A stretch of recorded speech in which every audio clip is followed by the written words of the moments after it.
আজকে একটা বাড়ি দেখলাম চাইতেছি ৫-৫০ লাখ টাকা বাড়িটার দাম চাইতেছে। তো পছন্দ হইলে কিনে নিতে পারি, আমার সাথেই চলুন, বাড়িটা আপনাদেরকে দেখামু দামটা ঠিক আছে নাকি এবং কতটুকু জায়গা, বাড়ির রুম কয়টা সম্পূর্ণ জানামু। তো জায়গা হচ্ছে 4 শতক, সম্পূর্ণ আপনাদের দেখামু, আমার সাথেই চলুন। কতক্ষণ লাগে আমার বাসার থেকে যাইতে ওইখানে।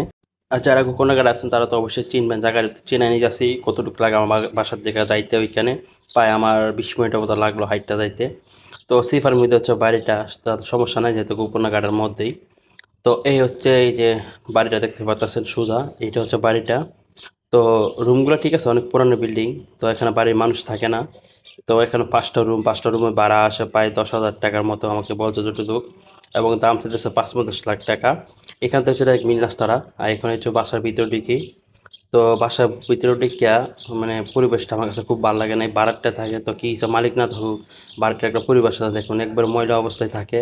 গ্যাসের ময়লার অবস্থা দেখে তো পুরো মাথাটা খারাপ হয়ে গেছে, একবারে পরিবেশ খারাপ, পুরা রুংরা হয়েছে গ্যাসটা।